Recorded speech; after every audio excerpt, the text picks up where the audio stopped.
السلام علیکم ورحمۃ اللہ وبرکاتہ۔ گزشتہ ویڈیو میں ہم نے اپنے ساتھ پیش آنے والا جو واقعہ آپ کی خدمت میں پیش کیا، اب وہ کیا تھا؟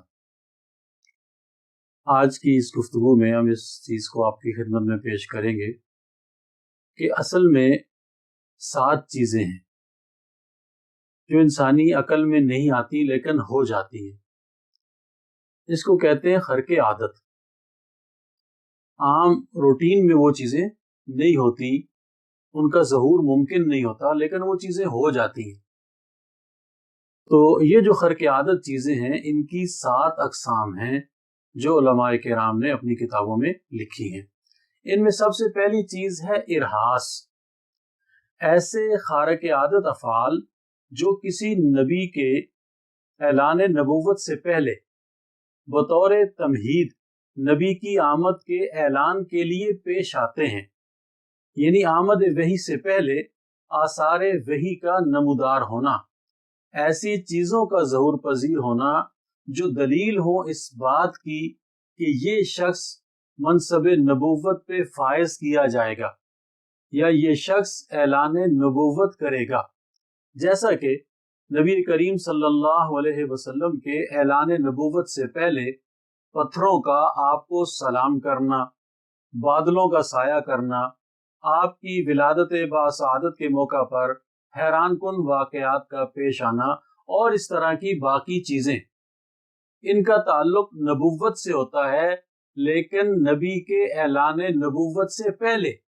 یہ چیزیں ہوتی ہیں، تو ان کو ارہاس کہا جاتا ہے۔ اب یہ عقل میں آنے والی چیزیں نہیں ہیں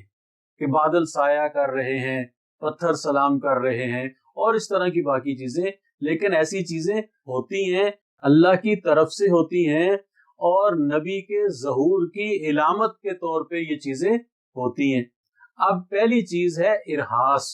اس کے بعد دوسری چیز ہے معجزات۔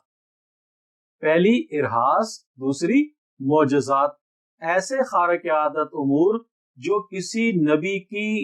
نبوت کے اثبات کے لیے، اس کے دعوے کی تصدیق کے لیے اور مخالفین کو عاجز کرنے کے لیے مدعی نبوت کے ہاتھ پر ظاہر ہوتے ہیں، ان کو معجزات کہا جاتا ہے۔ ہوتی اللہ ہی کی مدد ہے، ہوتا اللہ ہی کے حکم سے ہے، اور اللہ تعالیٰ کا نبی چونکہ اللہ کا نمائندہ ہوتا ہے، تو اللہ تعالیٰ اپنے اس نمائندے کی نبوت کو لوگوں کے سامنے پیش کرنے کے لیے، اس کی نبوت کو سچا ثابت کرنے کے لیے اس نبی کے ہاتھ سے ایسی چیزوں کا ظہور کراتے ہیں، تو یہ چیزیں معجزہ کہلاتی ہیں۔ جیسے نبی اکرم صلی اللہ علیہ وسلم کے دست مبارک کے اشارے سے چاند کا 2 ٹکڑے ہو جانا، نبی علیہ الصلوۃ والسلام نے درخت کی طرف اشارہ کیا تو درخت زمین کو چیرتا ہوا آپ کی خدمت میں حاضر ہو گیا۔ اسی طرح ایک موقع پہ دودھ کا ایک پیالہ بہت سارے صحابہ کو پورا ہو گیا اور سب صحابہ نے سیر ہو کر اس دودھ کو پی لیا۔ ایسے ہی ایک سفر میں پانی ختم ہو گیا تو نبی علیہ الصلوۃ والسلام نے صحابہ سے فرمایا کہ جس جس کے مشکیزے میں، برتن میں جتنا پانی، اس پانی کو جمع کرو۔ وہ پانی جمع کیا تو ایک چھوٹا سا برتن جو ہے اس پانی سے بھر گیا، تو نبی علیہ الصلوۃ والسلام نے اس میں اپنی انگلیاں ڈبوئی اور جب وہ انگلیاں باہر نکالی تو ان انگلیوں سے پانی جاری ہو گیا اور صحابہ نے اپنے مشکیزوں کو اور اپنے برتنوں کو اس پانی سے بھر لیا۔ اسی طرح چند لوگوں کے لیے ایک صحابی نے جو کھانا تیار کیا غزوہ احد کے موقع پر، اور وہ کھانا تمام لشکر کو پورا ہو گیا، تو یہ ساری چیزیں معجزہ کہلاتی ہیں۔ اسی طرح نبی علیہ الصلوۃ والسلام کا جو سفر معراج ہے تو یہ بھی آپ کا معجزہ ہے، قرآن یہ خود آپ کا معجزہ ہے، اور نبی علیہ الصلوۃ والسلام کی ذات گرامی خود ایک معجزہ ہے۔ تو ارہاس نبوت سے پہلے اور معجزہ دعوی نبوت کے اعلان نبوت کے بعد، یہ چیزیں نبوت کے ساتھ خاص ہیں، نبی کے علاوہ کسی کے لیے ایسے نہیں ہوتا۔ اور اس کے بعد ہے کرامات۔ یہ جو کرامت ہم کہتے ہیں اولیاء کرام کی کرامات اور یہ چیزیں، تو ایسے خارق عادت امور جو صاحب ایمان، ایمان شرط ہے، جو صاحب ایمان متبع سنت شخص کے ہاتھ پر اس کے اعزاز و اکرام کے طور پر ظاہر ہوں، ان کو کرامت کہا جاتا ہے۔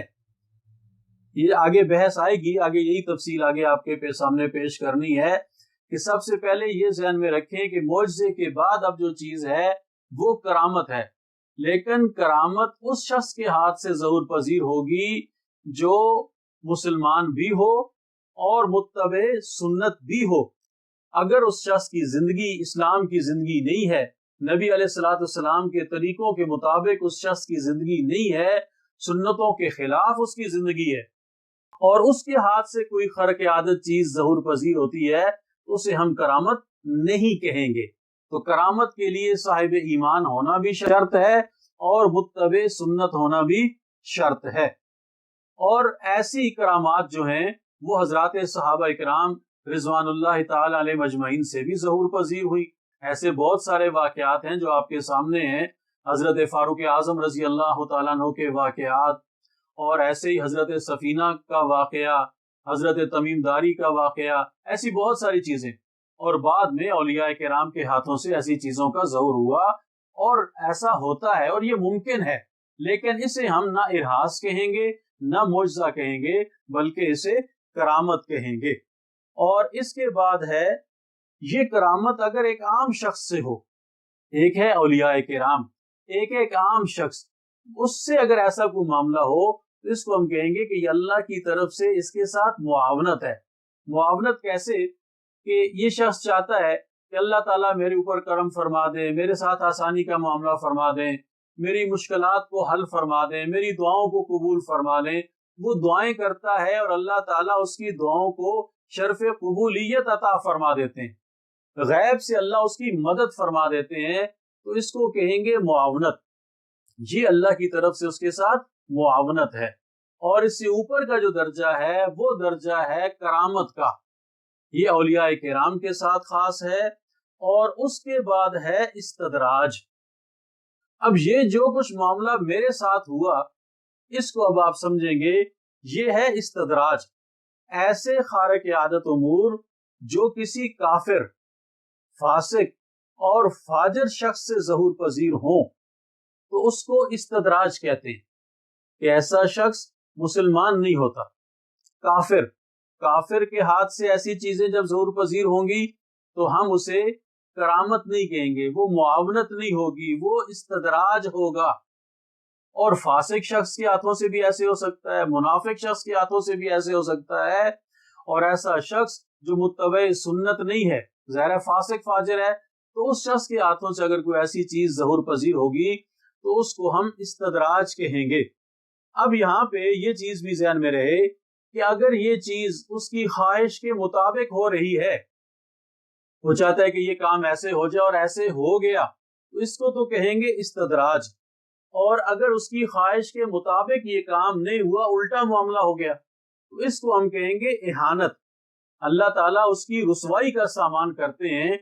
اور یہ ایسے ہی جیسے مسلمہ کذاب سے متعلق مشہور ہے